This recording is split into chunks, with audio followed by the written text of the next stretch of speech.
All right. So, as always, appreciate you guys jumping on. Appreciate the opportunity to talk. And again, this is opportunity for anybody to ask questions and, enhance their value proposition. So we talk about case designs, we talk about sales ideas, we talk about, you know, issues, with carriers or whatever, carrier clarity, anything like that. So, again, I'm gonna open it up first to everybody. And if I don't hear from anybody, then I'm going to start picking on people because last week I did everything. And I was like, if I'm going to do that, I might as well just save it for Thursday. So again, this is time for you guys to ask questions and let's learn and grow together. So what do you guys got? I'll start off. No one else will. Do you have any presentations for just anyone to show what is it that we do? Kind of like an Yeah, introductory. Yeah, I've got a client presentation. I'll share that with you here. So I did this a while ago. Probably have to dust it off and like really make it a little prettier. But the idea was, I had an organization come in and they're like, "Well, we used to train off of a deck and this and that." So what I did was. I've got this, so I'm gonna do the very, very abridged version. So that way, you guys aren't going through the whole dog and pony show per se. But the idea you'll find very similar to other ones that you've seen in the past, maybe. But there's a little flair to it. Actually, I'll just go through it like this with the clickies because there's some clickies. So yeah, I'm starting to tell people it's 19 years. So now we're at 19 as opposed to 18 years in the industry. It's a chance for anybody to give their testimony of what they've done and how they roll. Um, so the agenda talks about wealth with responsibility, asset diversification, and ultimately what type of retirement options people have. So when you talk about wealth with responsibility, the idea is that there's multi stages before you get to retirement. Really, the hard part is when you think about it, you're younger, you have a lot of responsibility, high debts. So I think of kids in this time frame. So when I was a lot younger, about you know 17 years ago, we had our first son. And so, high debt, we were living paycheck to paycheck, very low income, and no savings at all. So any financial burden was going to be a. So then, as you progress, as you get older, well, yeah. So sorry, loss of income could be devastating, which was true. That increased credit card debt and things like that. So as you get older, you start to reduce your responsibilities. So, for example's sake, my son now, oldest son, he has a car. So some of the responsibility is gone from taking him all these places. Our debts have, uh, knock on plastic, been eliminated as of right now. So we have a chance to have increased income, but still, people in this middle age still have a problem with savings. So the big fear is, though, is what if you get sick along the way? And then ultimately you talk about getting close to retirement. You pretty much have the responsibility between you and your spouse. You have probably your highest earning income years, so that's what always everyone always says. Your peak earning years are in your 50s because the kids should be out of the house at that point. And you guys, clients at that point should have higher income, but as you get older, obviously the body doesn't work like it used to, right? So, do you have enough saved for retirement? That's always the question. So, when you think about wealth with responsibility, you really have about 40 to 45 years to get to retirement. And a lot of people have seen similar scenarios, called the X curve or whatever. Higher responsibilities when you're younger, education, things like that. And as you get older, there's less responsibilities, just you and your loved one, hopefully. And then you start with no savings, and then hopefully you increase your savings opportunity. And then as you get into retirement, you're living on interest, you're no longer accumulating. unless you're Vipul, who says he's going to work forever. So, so when you look at this, the idea is that, you have three phases during this time frame. For example's sake, if you die too soon, you have no savings, how's your family going to survive? You get sick along the way. If you don't get to the retirement you deserve because you have some type of chronic or critical illness, or maybe you live too long. So the idea of living too long means, what is your money going to do? You're living on interest. So how's that money going to work for you? When you look at the common situation of someone's paycheck, so to speak, you'll look at different ways that the pie is divided. The pie is divided between taxes, mortgage or rent, healthcare, education. In some areas the pie is a little smaller in education. Some it's a lot higher, depending on culture and background.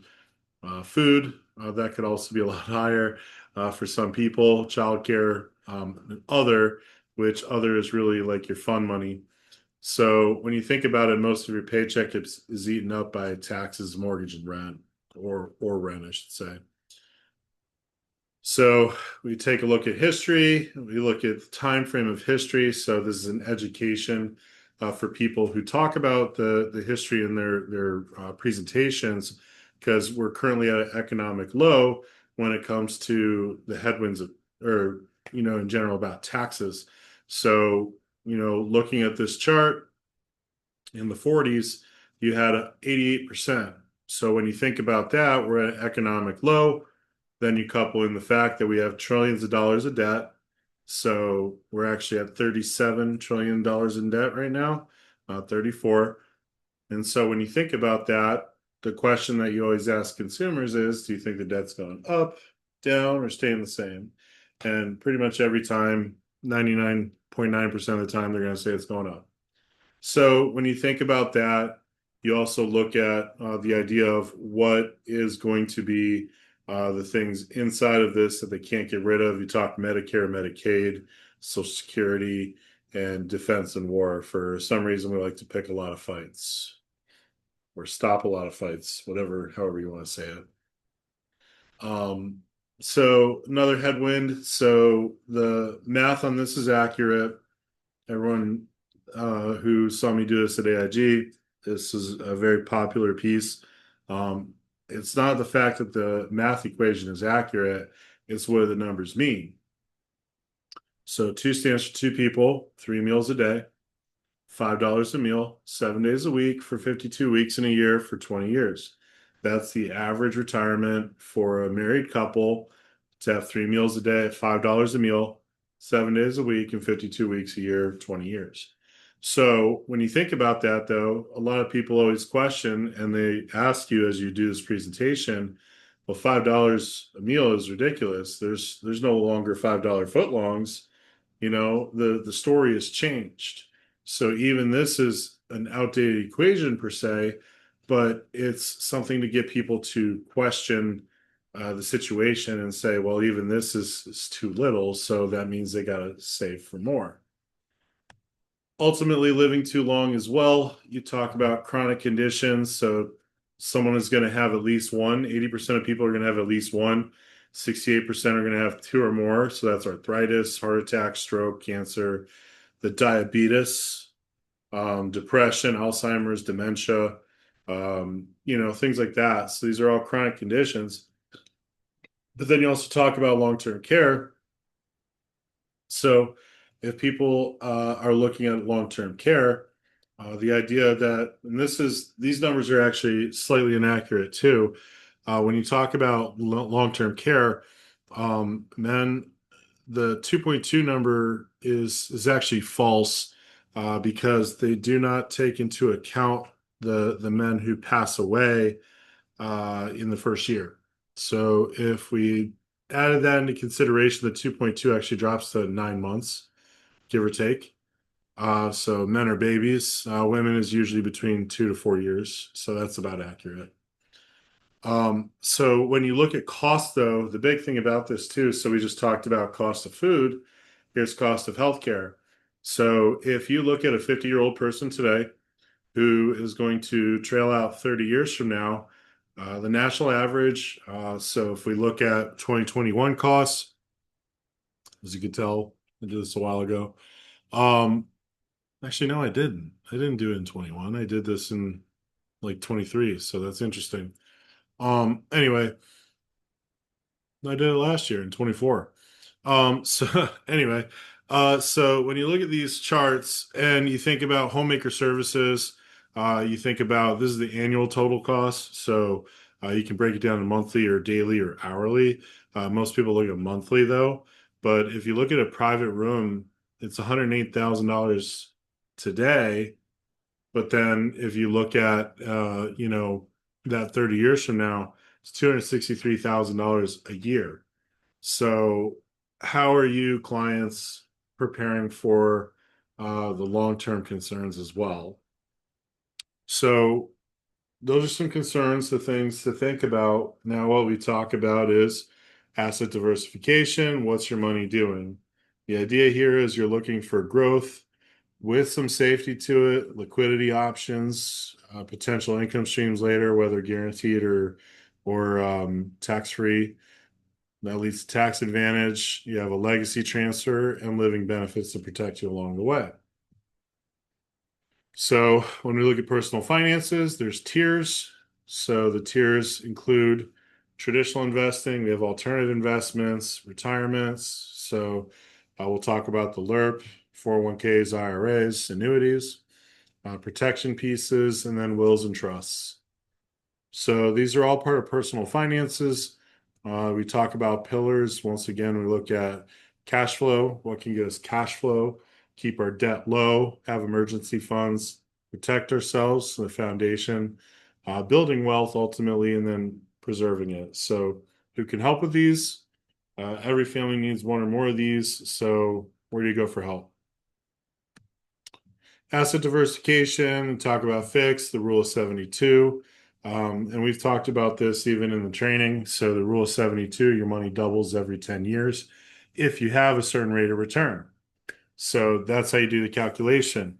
How long will it take for your money to double? 72 divided by a 4% return, you're looking at 18 years for your money to double. So as you can see, between 6 and 8, 7% is not shown, but you look at 12 and 9. So it's about, that's why they say the rule of 72, about a 7% return leads to about a 10-year doubling effect, give or take. So, or 72 divided by 7. So, as you can see, the idea is once again that this is a methodical way to look at it. Most fixed accounts aren't that aggressive, right? So they're usually around 2, 3, 4, maybe 5%. So do you want your money to double in 18 years? That's a tough, road to go down. So what happens is most people look at the variable side. Stocks, mutual funds, ETFs, Bitcoin, stuff like that. Always fun to talk about. As Roderick would always joke about, he would call this like investment. Um, I won't say it because it's being recorded, but investment excitement, I'll put it that way. So a lot of financial advisors will show data charts of what the performance of their funds are going to do for you and how exciting it's going to be and all this and that. So we look at things like what goes up, but the problem is everyone loves the ups, everyone hates the downs. So on average, a market correction happens at least every 2 years. So, and it lasts a few months. So when you look at that, that's those dramatic drops in 2019, 2020. So those are some major drops in the market. So when we think about that, do you really want all your assets in that vehicle? So once again, we're talking about building. Fixed goes too slow. Variable can be quite risky. So let's look at something that has the best of both worlds. And you have indexing. So what is indexing? What are the benefits? And then you go through this chart to talk about some of the pros and cons of indexing. So first couple years, you might hate my guts because the S&P outpaces it. and you're only at 124 where you could be at 151. Fast forward 3 years, and there was a market correction. Your money drops to 90,000, but my money's still at 124. And then it goes up from there. Then there's another market correction, goes back up from there. And so what you'll see is there's an opportunity from the indexing strategy to grow your money. Now, to talk about this from the standpoint of traditional investing, I want you guys to know, and anybody who watches this, indexing over the long period will not beat the S&P 500. Okay. However, there is a safety mechanism to the indexing strategies that help you balance your portfolio. So, should all of your money ever go into any one vehicle? No. However, the benefit of this is to reposition a portion of your assets to get it moving and protect you to help you streamline your retirement in a more balanced approach. So, what is an index? It gives you the growth potential of the market, like the S&P 500, the ability to lock in gains, which we saw in that account, or that green graph, and protection from market downturns. So we didn't have to deal with all those downside. We have the upside opportunity. So this is what you do for indexing, and you can do that on a pre-tax or a post-tax conversation. Pre-tax, we have opportunities with no fees. We have opportunities that can give you guaranteed income streams, and it can even go on both spouses so you never outlive your money. Post-tax, you can do the same. There is some form of, well, there is also a tax-free retirement income strategy that we can do with indexing, also providing legacy and tax diversification. So the question is which way do you go down the road? Doesn't matter, either way is fine, or a combination of both. This is an option or an idea of what a guaranteed income stream can offer you.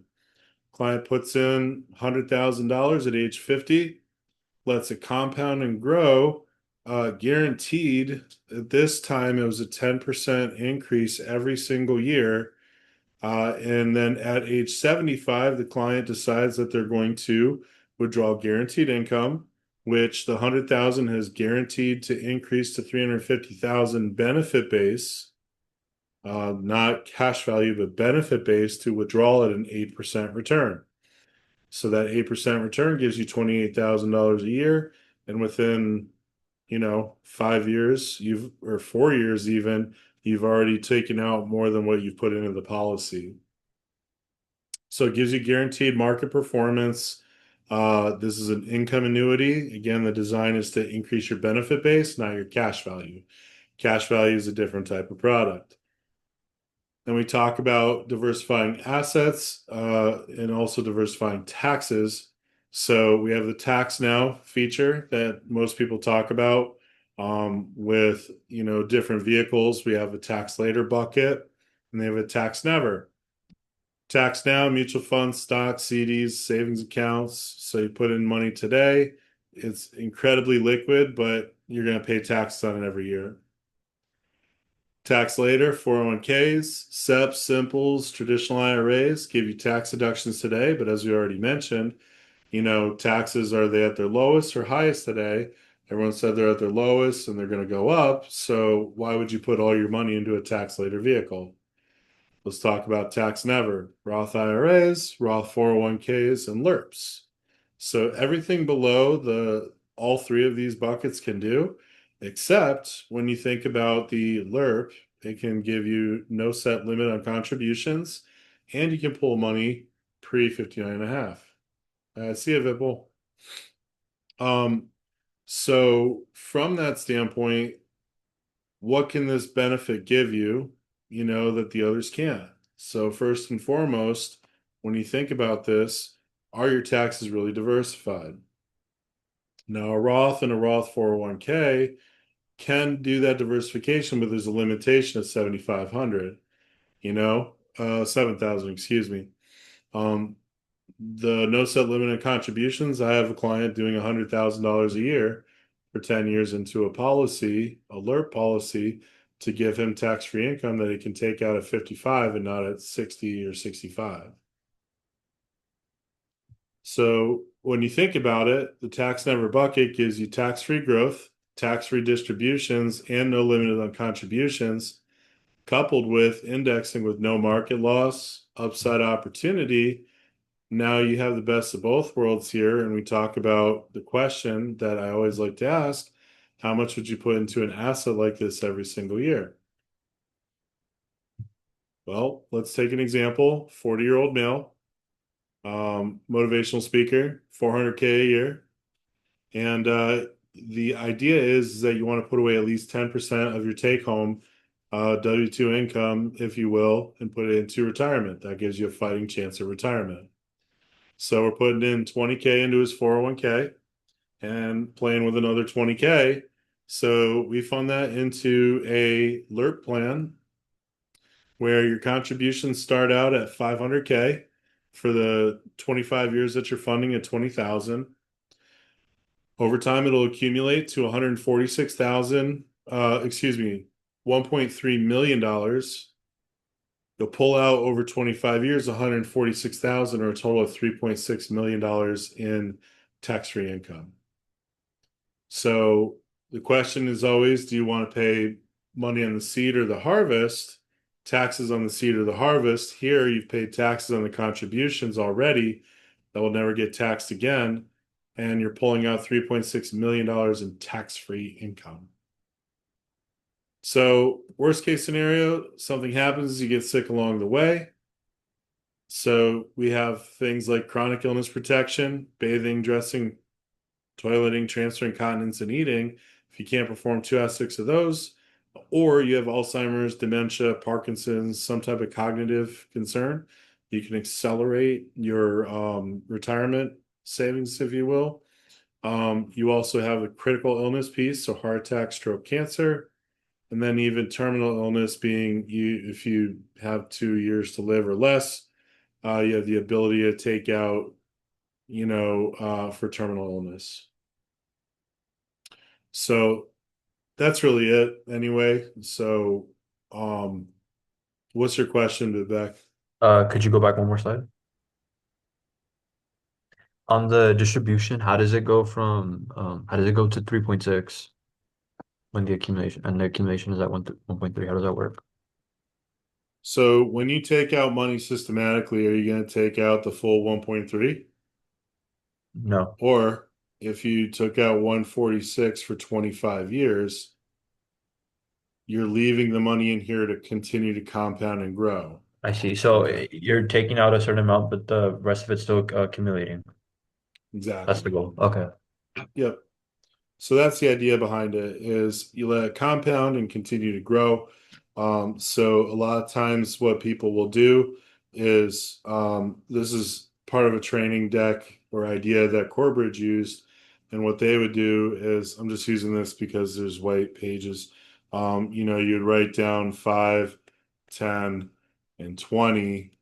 And so 5 stands for your contribution phase, 10 stands for your, accumulation, and then 20 once again is your distributions. So ultimately you're not pulling out the full 10, you're letting it continue to compound and grow while you pull out, you know, let's say $1 a year kind of thing. So that's the idea behind that. Now, when it boils down to it, the secret sauce really is as you talk to a client, the whole build on this is you have money in a taxable account, how much you want to put into something that gives you the tax treatment that you want, because you ask people to circle which one they want to pay taxes on, and everyone picks the 5.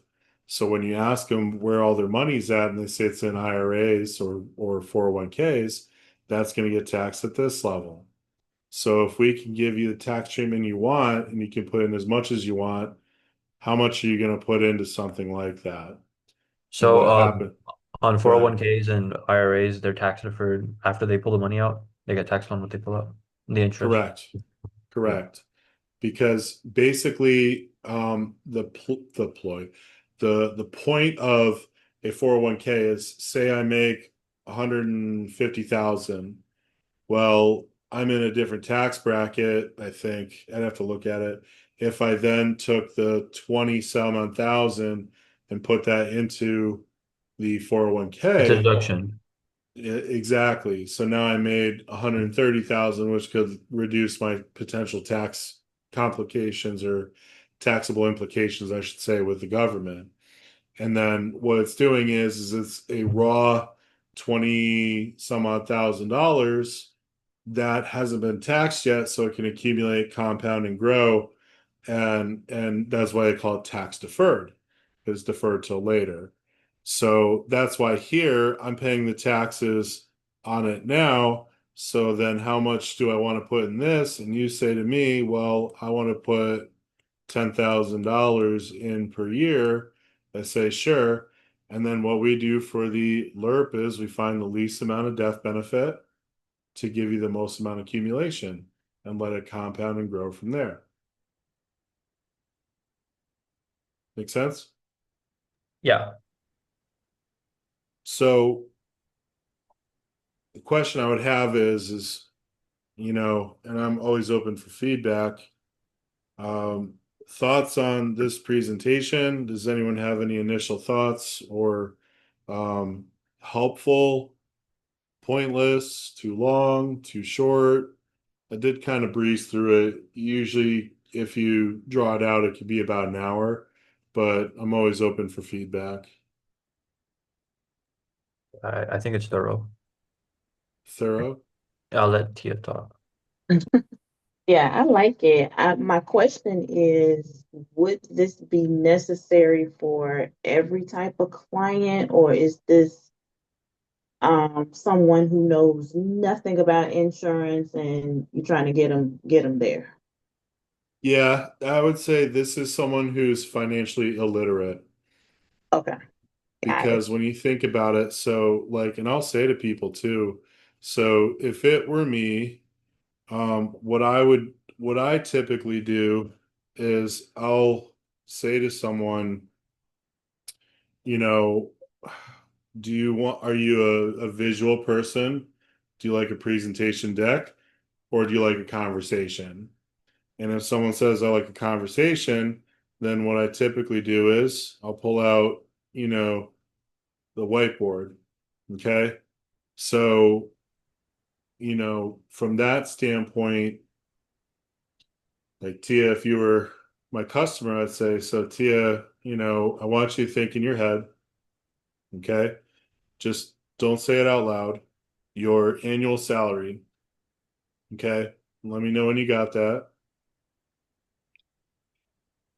The next step is I want you to take that annual salary and I want you to multiply it by 10.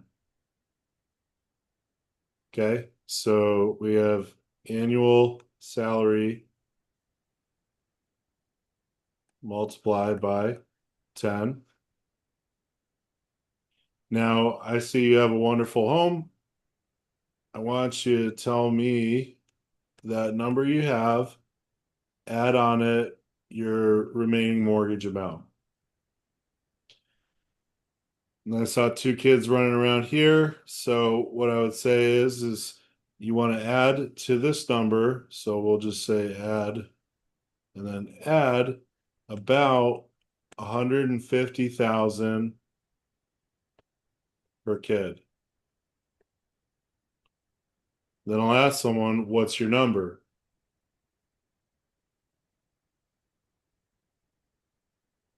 Okay. So, Mr. and Mrs. Client, when we look at any financial plan, the foundation of it should include some form of protection. Okay. So what we did here is we looked at your annual salary, we multiplied it by 10 years. We also looked to pay off your mortgage and have your kids go to college in case you don't make it home tonight. So that's what this $1 million is to help you make sure that your financial foundation and your plan is good in case you don't make it home tonight. Now, here's an interesting thing though. This $1 million, you could do one of two things. You can rent it or you could buy it. Okay. So what's the difference? Rent, cheap, dirt cheap. Okay. You buy it, When you think about you're buying a home, costly. When you rent an apartment, what do you have? No equity. Over here, when you buy, you have cash growth or a form of equity building inside of this. So, are you looking at an idea where you have a number in your head, how much you think you should basically put towards this type of plan? What is your budget? So, as I'm going through this, what I'm doing is putting in their head that, yeah, you can find a cheap version, but if you like the idea of cash accumulation and growth, maybe we should look at permanent insurance. Mm-hmm. So the idea is that as you're going through this whole process, in your head, you're checking boxes. Term, perm, what's your health? Any concerns? Anything that I should be aware of? Did you know that inside of this component, you have a savings component too? And then you can kind of talk about that, Mm-hmm. and things along that line. So typically what happens is you start to engage because as you start to ask these questions, what's your budget? And what do you want this policy to do for you? They may just want a Mm-hmm. term policy. But when you start asking questions, what it does is it leads to engaging conversation. And the main reason why I like this versus pontification over a deck is because for me, um, when I do my type of trainings, I like to engage with the audience because I am monotone, right? So for me to make sure people are still with it, I ask for engagement so I know that they're not just sleeping, right? Right. So from that standpoint, I ask questions because as I'm having this conversation with a customer, the focal point truly is what knockout questions are there that make them won't want to purchase, and how can I crush those as fast as possible? Okay. So if someone says, you need $1 million of protection, and they're like, okay. And you say, well, rent or buy, what's your budget? Someone says $50, as cheap as possible, and stuff like that. You say, now let me ask you why. You say as cheap as possible. Mm-hmm. Because they're going to say something like insurance is so expensive. And, depending on age, it's not expensive at all. But what you have to really dictate to the customer is that, when we do these financial plans for people, Mr. and Mrs. Client, they tend to find out it's a little more cost advantageous than they thought it was going to be. And what I will say is that, depending on what you're looking for it to do for you, there's a reason why people are buying smartphones over dumb phones. There's a better value to it.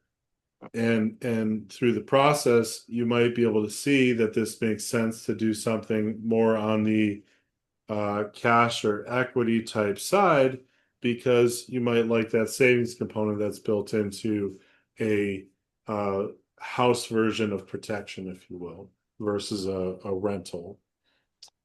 Um, so, just kind of talking about the retirement at that point, because you talked about protection, then the next question is, what is your retirement goals? And I'm writing quick because I can.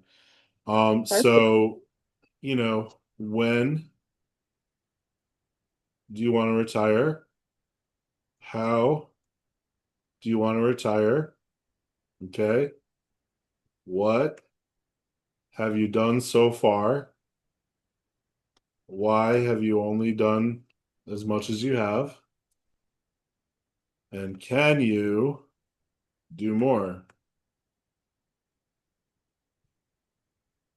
So all of Well, these are questions to get them engaged.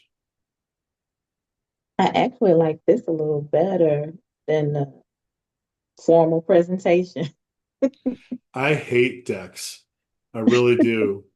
But, Vivek, you and Papa Dukes talking about having a streamlined formal approach. There's a reason why I like this more. It's free flowing.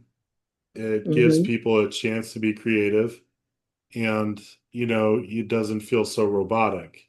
Now, if you're talking to 40, 50 people, Hmm. the deck makes sense. But if it's a one-on-one, hate that so much. I would rather do this because now you have an engaging dialogue with a customer to understand and tailor their needs. Mr. and Mrs. Client in 19 years, I've not had one client who's been exactly the same. So I'm Hmm. not going to treat you like I do, one client or another. I'd like to ask you questions to seek to understand what makes sense for you. And I think people respect that more. So, so the idea of newer people need some type of line item to help them get through the initial process. But, as we talked about at our summit meeting, it's really this is a hand-to-hand combat kind of industry. You learn from a mentor who helps you grow in it. And that means joint field work, team partnership, and stuff like that. And then also just kind of growing in the business to where you eventually do it yourself.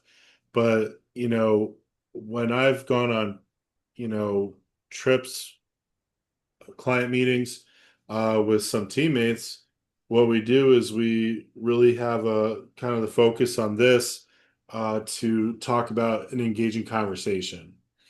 Hmm. Um, so that's what I do, and that's what I love to do. Tia, I would gladly come down to Birmingham and help you out if you have cases and things like that too. Now, if it's a final Hmm. expense or a term case, but we're talking the good stuff The and you need real to bring stuff. in the guns, let me know. But What this is the kind of about stuff I like to do.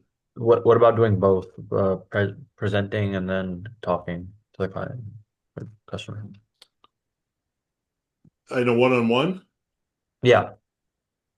So as you ask these questions, you present at the same time. So like Babak, I would ask you, I'd say, what are your retirement goals? This is where you answer. Oh, well, to retire with stable income, same generic answer. Yeah, when do you plan on doing that? 65. Okay. Why 65? Did Average you, age of retirement. yeah, but is that what you want to do, or are you just giving me a canned answer? I am giving you a canned answer. Okay. So when do you want to retire? Whenever I have enough income, Okay. What is the desired amount of income that you're looking for on an annual basis? $200,000. Okay. So, and how much have you invested so far? Nothing. Nothing. Okay. And how old are you? 18. Oh, I mean, I'm just giving you hypothetical numbers. I haven't really. I know. I Okay. know. That's fine. So, you know, if I could help you out with a few things. So, when you think about investing, you're at a perfect age to start at a lower amount to give you a higher opportunity. Okay. Now, for your age, when you think about longevity, there's a thing called compounding, right? Are you familiar with compounding? No. No. It's the idea that your money can continue to grow. So there's a rule out there called the rule of 72 that if you have an interest rate at, say, about 7%, if you invested $20 within 10 years, your money should equal $40 because your money compounds and grows over a set period of time. That's called the rule of 72. So, what I would say is that you at 18 should be looking to put away and continue to put away as you grow in your, in your career, 10% of your W-2 income. So, we've already looked and saw that you need to do $1 million in protection. How much do you think you can set aside for your retirement goals?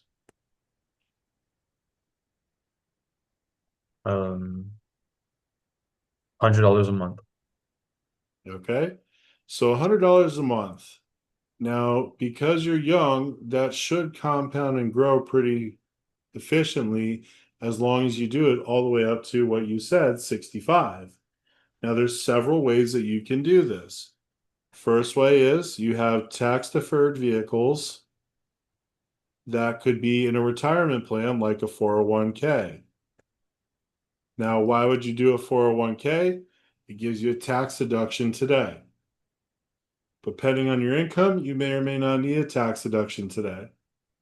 Now, we're under the observation that we're at an economic low for taxes, so it might be considered to do a tax deferred. However, we have tax never vehicles that would make a lot of sense, like a Roth IRA or a LIRP. Then I would explain the differences between them. Given the fact that you're looking at $100 a month, that's not a lot of money to go into a LIRP. However, we can set you up with a Roth IRA at $100 a month systematically that will also provide you an opportunity to have tax-free money later, and you can put up to $7,000 away per year. So you could have $100 per month systematic or $1,200 a year. And then you have the ability to put in another 5,000, 6,000 roughly into that if you want to, or when you can afford to do so. Now, the reason why I like that plan for you is that in that scenario, there are no fees, no market down loss opportunity, and upside growth. Now, how can I give you no fees, no market, upside growth? Let me tell you about a fixed index annuity. So, what I'm doing is I'm doing the same thing that I was doing in a presentation, but I'm making it more interactive because I'm taking you through a story without having to pontificate. Right, and then it's more personalized for the client. Exactly. No one wants to be preached to. They want to be part of the decision. No one wants to be sold. They want to buy. So if I'm going to sit here and pontificate, you're going to say, okay, and then think about it, and then you're out the door. But if I give you the solutions and take you down this story, I'm also looking for you to go, you're nodding. And so I can see you are connecting with what I'm saying. But if you go like this, I might sit there and say, so let me pause for a second. What I said, does it make sense so far? Not really. I'm kind of lost right here. Okay. Well, let's backpedal and let's talk about it. Because the idea is to get them to a comfortable spot where one, the decision makes sense, and two, you have all the buying signals that they're ready to execute. So when you diversify your approach, now you have the ability to, it's a dance. Everything that we do is like a dance. So you're constantly going back and forth, swaying between what they might say, what you say. They could be on the same page as you, they might rebuttal, and then you have to figure out, well, is this something that they're going to die on, the hill on, or is this something that you can push back and ultimately, maybe see what you're seeing? Tia, you came off mute, so you have something to say? Yeah, just another question. But what do you do from a presentation standpoint when you get those people who walk up to you and they're like, hey, I want to get one of those policies that I can be my own bank, or I want to get one of those policies that I can borrow from. So they already have some sort of gist of what it is they want, but you still need to kind of get information from them. So you got to dial them back a little bit. How does that work from a presentation standpoint? So, Tia, I respect the fact that you want to get a policy to be your own bank. I've seen it all over TikTok and Instagram. You have these people talking about being your own bank, but really there's a fundamental process to that. Otherwise, you're giving a lot of money to fees and not a lot of money to your actual growth. So, me personally, what I feel is the way I treat all my customers is if you cannot perform your job functions, you can't be your own bank because there's no money to put in your bank account. Mm-hmm. So, what we have to do first is make sure that you have the right protection in place that if little Susie or your husband, you know, you're not around to bring home the bacon, they can still survive. And a good example of this is I had a client, and this is a real example, but I would say this to someone else. Say, I had a client who saw on TikTok that if they put $100 away into a IUL policy or a permanent policy, that they would have millions of dollars in retirement. And I said to them, that's not true. They said, well, they were showing, whatever. Well, here's the problem I have with that is this guy just had a baby and Mm-hmm. he was the only one working. And if, God forbid, he passed away, but he had that LERP plan, is a $50,000 death benefit. But that same $100 a month in term would have bought him 1.5 million. So, Tia, what I do when I talk to my clients is I tell them these types of stories for a reason. Because Mm-hmm. when someone is gone, the widow or widower is not saying, "Oh, this is way too much." What they're saying is I wish I bought more when I could have. Mm-hmm. So, what we always want to do is at the foundation of any type of retirement plan is you are protected in case of the unexpected, whether chronic, critical, terminal illness, unexpected mortality. We want to make sure that you're covered so that if something happens, your spouse gets the retirement they deserve rather than the one you just gave them. Got it. So, yeah. So if I could play a game with you, tell me I want you to tell me your number. What's your annual salary times 10, mortgage, kiddos, and things like that. So, from that standpoint, you're capturing the foundation of what they need. And then ultimately, from there, you can figure out how much of it are they going to have to rent, how much of it can they buy to be their own bank, or things like that. but they need to understand what the number is in case they don't make it home tonight before they start going into all the extra stuff. Yeah. So that's where you have the respect and an opportunity to push back on someone. As from an integrity standpoint, I would not feel comfortable selling this to you, knowing that you have a kid, a spouse, and really $100 a month is not going to get you what you're looking for. Majority is failed because people forget that they have to fund it the way they want to or should. The story goes away, and all of a sudden it just looks like a bill. So I want to make sure that if you're funding it appropriately, it truly is appropriately, and $100 is not going to buy you anything. So that's why I said for you the Roth as opposed to the LERP, because I don't want $100 getting eaten away by cost of insurance. So, Jai, I see your question. While taking the distributions during retirement for the IUL, what's the best option? Take as a loan and not pay the interest, or take cash withdrawals? So, that's a great question. Some carriers actually charge for you to take out the cash. For example's sake, I think Corebridge is like 250.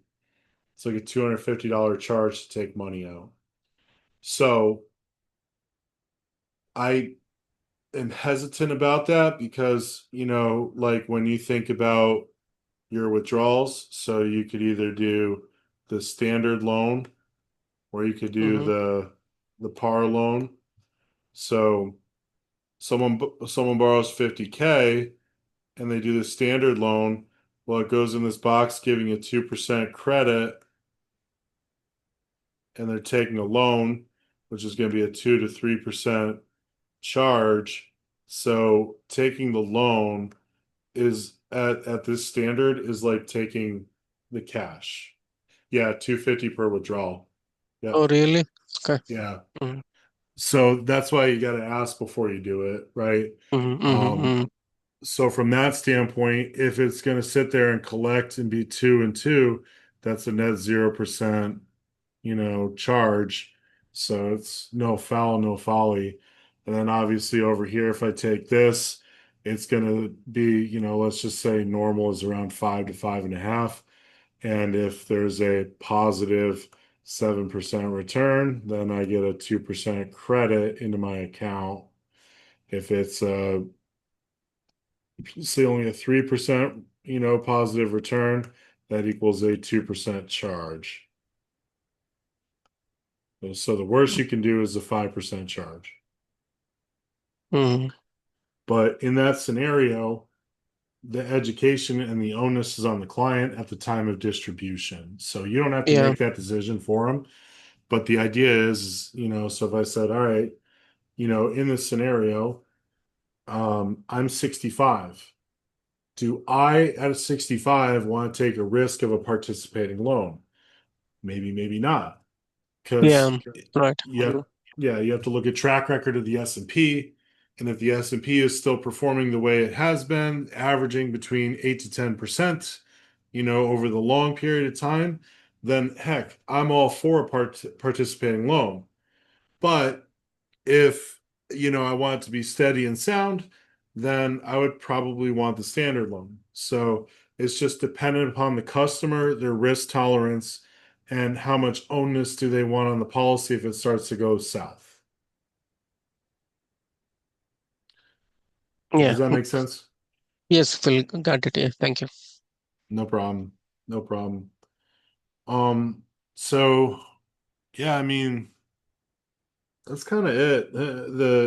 From a standpoint of, looking at the different ways to kind of present to someone, I think starting out, so someone like you, Vivek, starting out, you might need the crutch of the deck, right? But as you build your acumen and your growth through it, it becomes second nature, and then you don't need it, and you can have a candid conversation with someone. I could do that in a cocktail napkin, and probably get the same result I would if I did a deck. So, that's just growth in the industry. Makes a lot of sense, yeah. Yeah. So, so yeah, that's what I would say. But, if anybody wants the deck because they think it would help them, I can easily I actually I don't know if I can email it. I think it's a big freaking file. Hold on. Where Yeah, is that's what I was gonna ask. Would it be good to use yours, make our own, make my I own? mean, you know, yeah, it's an 18 meg file. So I think I can email it. If anybody wants it, just put your little emoji hand up or email me after. Yeah. Um, so it's a starter. Because obviously imitation is the greatest form of flattery. There's stuff in here I like, there's stuff in here I don't like. But, I someone gave me a deck that they used and I reworked it to add in stuff that I thought was important. And then that's what we got here. But if I had the time right now, I would probably rework it myself. So, I can email it to you and you have to make it your flavor because you can't have Phil's flavor. It's just different. Yeah, I mean, of course, I did notice some things that like I'd like to put about myself as well, and Well, and send fine. Fine. send. You I'm gonna put know, my picture over yours. yeah, I would too. Yeah. I was gonna say you guys can only see the whiteboard. I would put her picture over mine too, because that would actually sell better than this. So, you know, um, but yeah, that's what I would say is like, I can send it. So whoever wants it, just let me know. You can email me, text me, whatever. Um, Jai, you had another question? I saw you come off mute. So Hey, Phil, Abhi from Houston. Hi. how's it going? So, good, good, all good, all good, going good. Good. So, I have a question. Say that you have somebody who has like maybe 200 grands in the savings account. Maybe Yeah. he's like a young guy, like in their 40s, and he's Hmm. just parking it there because he doesn't know what to do, and he's getting a 4% out of it, and that he's happy with it. But he also knows that he had to pay tax on that. Yeah. Uh, so in that case, if we need to offer him, okay, there's another way to do it or anything like that, how would you approach that person? Yeah, I mean, so from the approach from that standpoint, it really boils down to what I would say is that um, you know, there's a couple ways you can approach it. The first one would be from the standpoint that, hey, what are you so comfortable with this money sitting in your savings account for? Well, it's liquid. I like the ability for it to grow. I don't have to touch it. So you have to kind of open them up to the conversation around why is it there? They have a bad experience with the market. They like to touch it. They like to know that it's safe. What is it that's driving them? And then from there, you can look at a few options. So, for example's sake, I'll show you this. If they want the complete guarantee, so on our portal here, you can look up the MIGAs or multi-year guaranteed annuities. So it's basically like a CD from an insurance company. And so if they got 4%, you're like, well, hey, I have a 2 year that's giving 5.15%. Ocean View's an A-rated carrier. So we have some that are 8 years, 5.65. If it were me, I'd probably just keep that because that's going to be higher than 4%. And, it's going to give you some returns, but yet you'll still have to pay taxes on it. So that would be the reservation of liquidity and wanting something like fully guaranteed. Now, if he's like, I don't know what to do with it, then I would say, well, we have a couple different avenues that we could share with you and discuss the money management side. So for example's sake, the opportunity to diversify your income or diversify your opportunities. So if you're in your mid 40s, leaving this money in your savings account is a severe detriment to the opportunity for you to grow it for retirement. If I could show you a way where your money was safe and secure and you could have a higher return long term over just a simple 4%, would you be interested? And then we could talk about the split of annuities where it'll be tax deferred, but when you take income, you're going to pay taxes on the growth. Or are you okay with some cost of insurance today and never pay tax again on the money and have it grow tax free? That might make a lot of sense because we have carriers that you can do a premium deposit account. So if he has 200,000 there, we can do 100,000 into a premium deposit account, and over 5 years, it'll put 20 grand into a LERP strategy for him to take income at 65.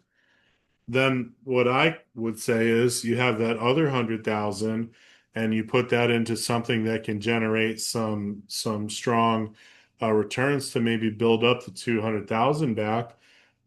So we have alternative investments that we can work with too. We've got a 5 year paying 15% per year. So really um, you know, after 5 years, you're getting 75% back, on that 100,000, and you're almost back to 200K.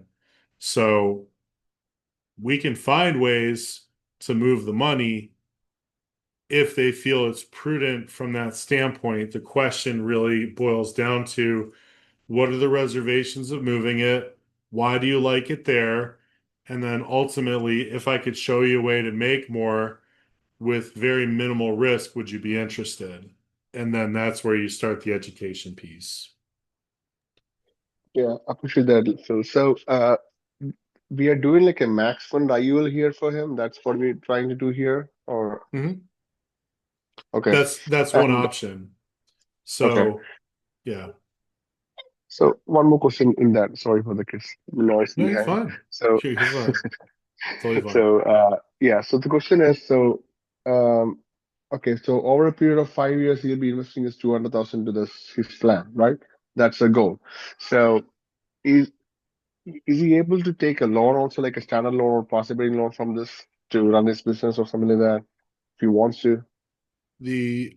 So from the LERP, whatever cash is in there, you can take a loan as long as the cash surrender value has an opportunity. So I had one client who did a single pay of about 200 grand for like a $7 million death benefit product. And then he needed to borrow against it, so he borrowed 100,000 because there was 150,000 cash surrender value available.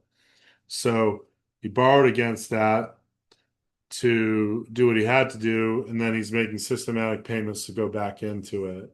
So yeah, he can borrow against it even in the early years. The only thing is you're operating under the cash surrender value, not the what you've put into it.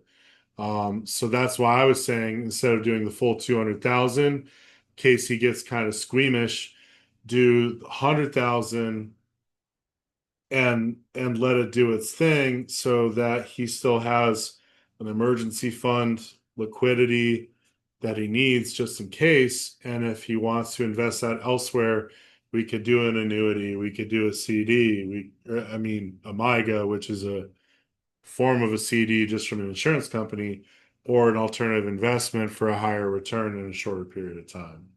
So there's different avenues we can take.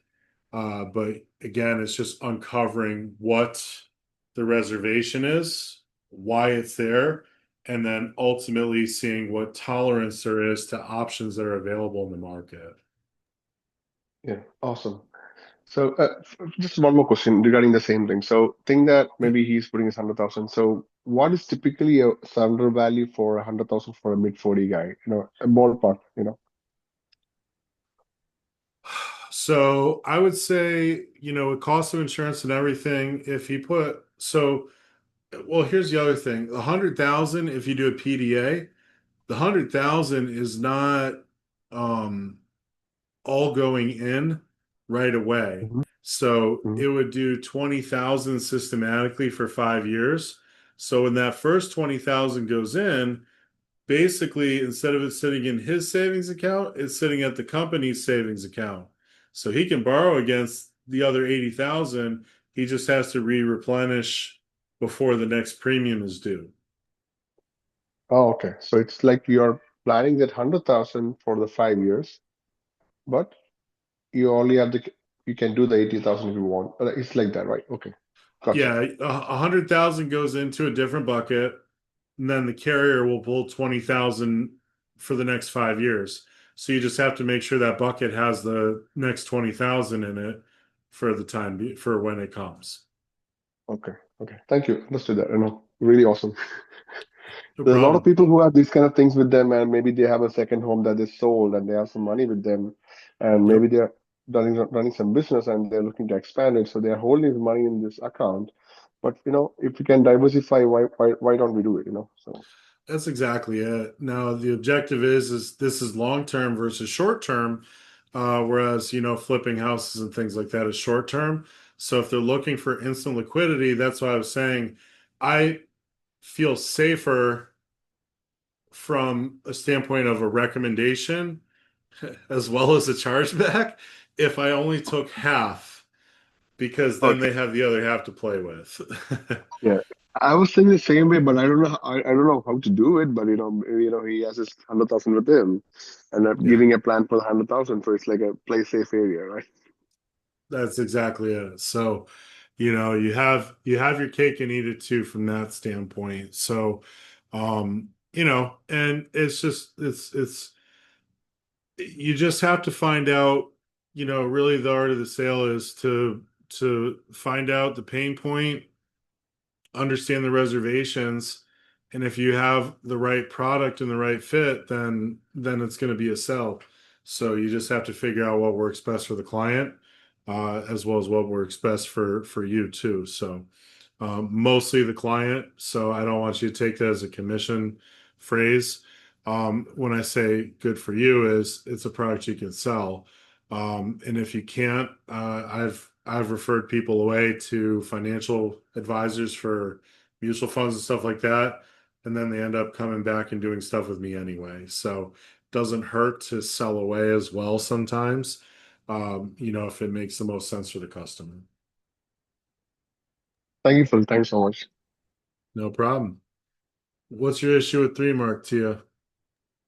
When I go to log in, it's telling me that I have to answer the math quiz correctly. Yep. So so there's like you'll have your username, password, and then right below it it'll say something like 9 plus 5. Basically, people are trying to hack into the 3Mark system, Oh, so it's an added security to protect your um, stuff, their stuff, and everything else. So there's literally a question right under that pink bar, and it's like, what's 9 plus 4? What's 11 plus 3? Stuff like that. I'm not saying I'm looking at it now. I'm not saying the question, oh, wait a minute. I see it. I see it. Got it. Yeah, as I say, it's right there, right Got on it. the edge. Got it. So, Okay. yep, sneaky, That's funny. sneaky guys. So, yeah, um, and what I say is like, I really appreciate the questions, guys. These are great questions. Um, so I'll say we'll wrap for this evening. We'll call it because I think we're at a good stopping point. Um, appreciate the compliments on the whiteboard. All this will be posted online, YouTube tomorrow. So any questions, feel free to jump in and watch it again. Feel free to holler back at me. Just the last thing I'll say, I will be gone the 24th from the 24th to October 12th. I'll be out of country. My WhatsApp is the same as my cell, so you can feel free to text or call me. The only thing I would say is that I probably won't be available for Zoom. So we'll cancel the trainings for the next, I think it's 3 times. So the 24th, the October 1st. Can't do math right now. Yeah, you're right. It's 3 weeks. 3 weeks. Yeah. So that being said, we'll continue back, but appreciate you guys. Have a great rest of your evening, and we'll talk soon. Question. Are Damn you it. able, am I able to text you through iMessage? Oh yeah. Okay. Yeah, but WhatsApp preferred or? I was gonna say I'm gonna have iMessage might be a bit of a hindrance across the pond, but we'll find out. So either way is fine. Your iMessage should be good, but Should be. depending on Should be. depending on your carrier, I guess. Exactly. Yeah. So, all right. All right. Later. Have a good trip. Thanks. See ya. Bye.